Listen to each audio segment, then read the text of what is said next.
आपण संस्कृत सुभाषित निर्णय विषयावरची याचा आस्वाद घेत आहोत. आज आजचा जो विषय आहे तो आहे दारिद्र्य. दारिद्र्य हा काय विषय असू शकतो का?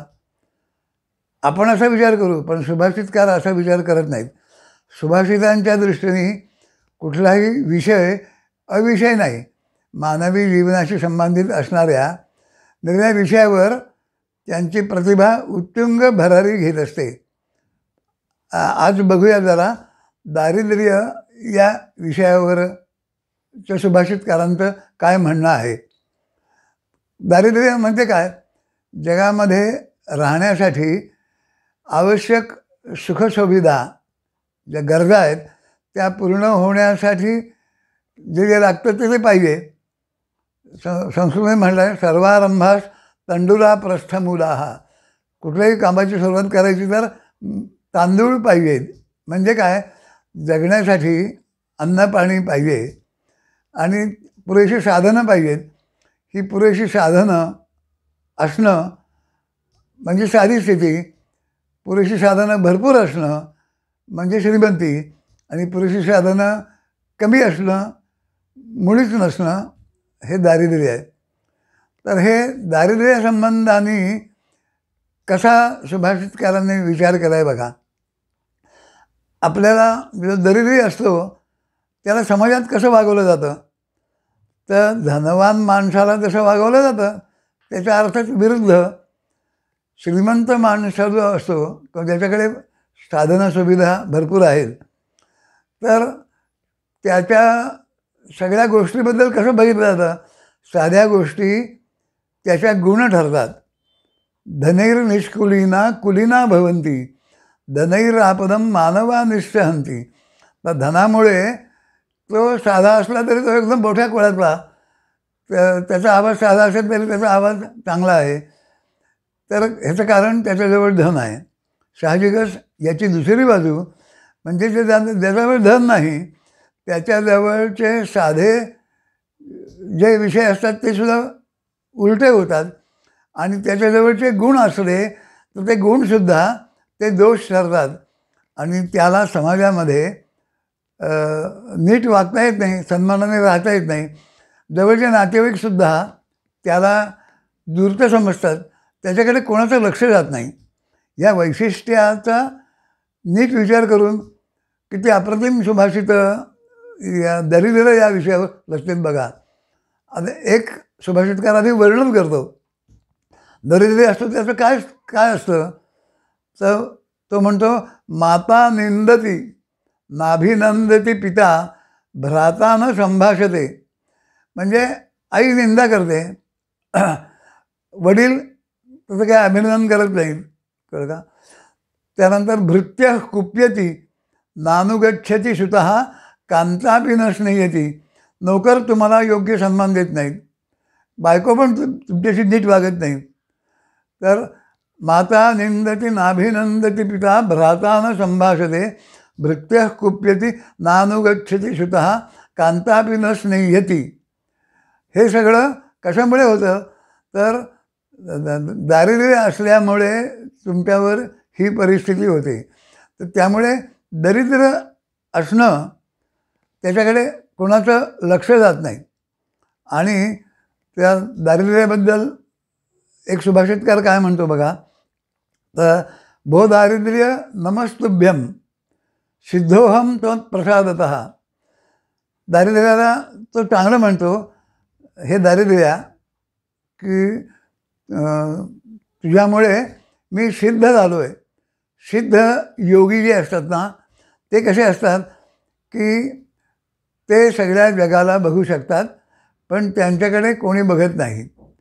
मग दरिद्री माणसाची समाजातली अवस्था अशीच असते, त्याच्याकडे कोणाचं लक्ष जात नाही आणि तो मात्र सगळ्या जगाकडे अपेक्षेने बघत असतो, कळलं का?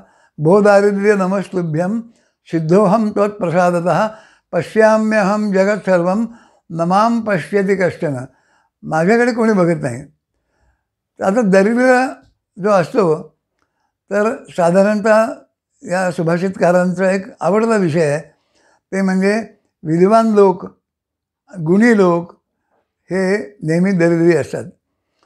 आणि या अर्थातच जे श्रीमंत असतात ना, ते गुणांनी, धन त्यांच्याजवळ पुष्कळ आहे, पण गुणांनी ते कमी आहेत असं सुभाषितकारांना सुचवायचं असतं. तर तर दारिद्र्याला ते काय म्हणतात की, दारिद्र्या तू फार चोखंदळ आहे बघ, तुझी निवड. आपण बाजारात जाताना घरातल्या कोणाला सांगतो की ह्याला बरोबर घेऊन जा, ह्याला बाजारातल्या वस्तू पारखण्याची तो चोखंदळ आहे, त्याला माहिती चांगली आहे.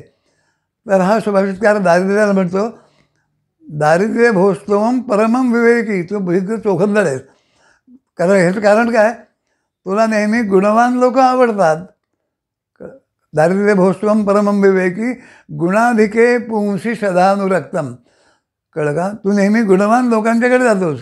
म्हणजे सुभाषितकारांना सुचवायचं आहे की जे ज्यांच्याजवळ धन असतं ते गुणांनी साधारण असतात.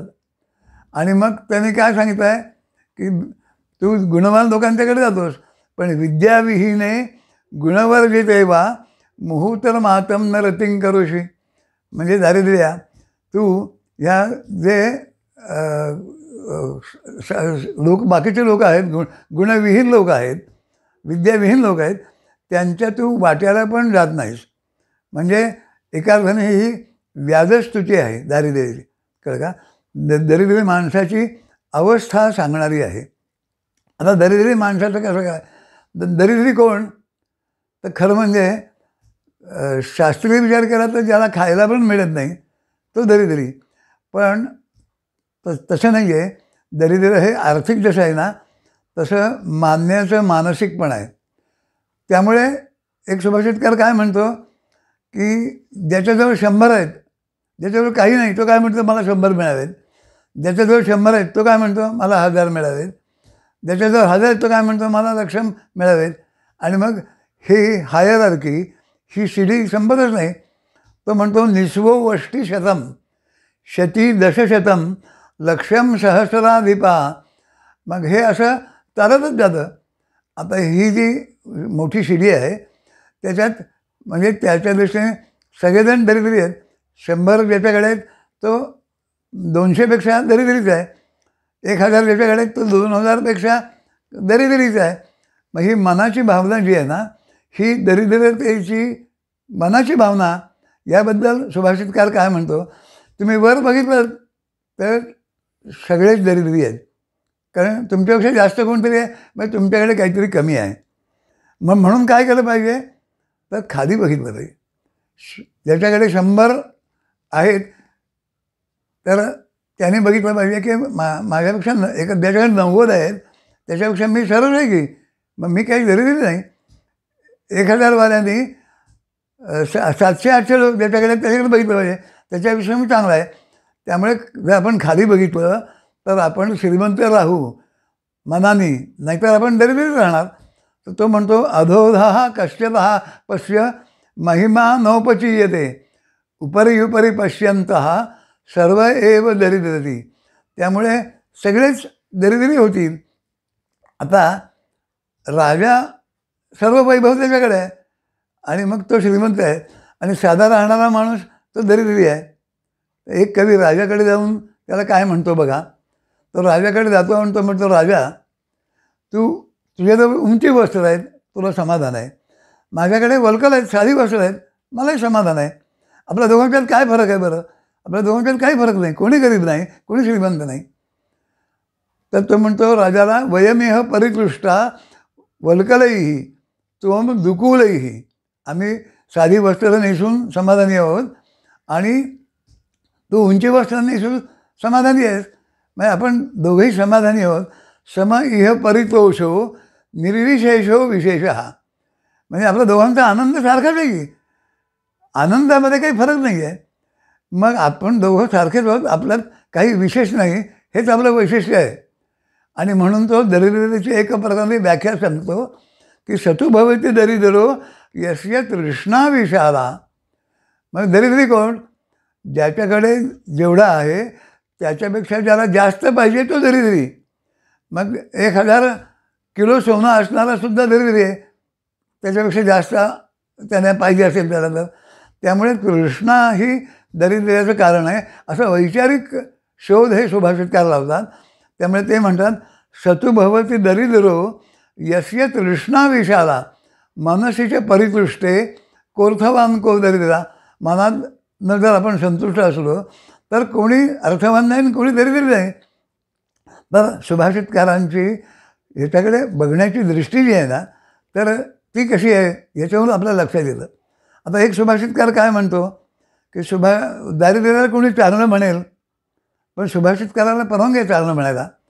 तर तो असं म्हणतो की वरम दारिद्र्यम, दारिद्र्य चांगलं, पण तो पटवून तुम्हाला देतो आणि मग तुम्हालाही ते पटतं. दारिद्र्य चांगलं कशापेक्षा, तर तो म्हणतो अन्यायाने मिळवलेल्या संपत्तीपेक्षा दारिद्र्य चांगलं. आणि मग आपल्याला त्याला विरोध करता येणार नाही. आणि मग त्याने त्याला उदाहरण दिलं आहे की किडकिडीत बादशापेक्षा पुष्ट माणूस चांगलाच, बरोबर आहे, पण म्हणून सुजेने आलेलं जे ठेवले आहे ना तर ते नको, कळलं का. तर त्यामुळे वरम दारिद्र्यम अन्याय प्रभवाद विभवादपि वरम शरीरे कृशता स्थूलता न तू शोधता. तुम्ही ते दारिद्र्य चांगलं असं सुभाषितकार म्हणतो.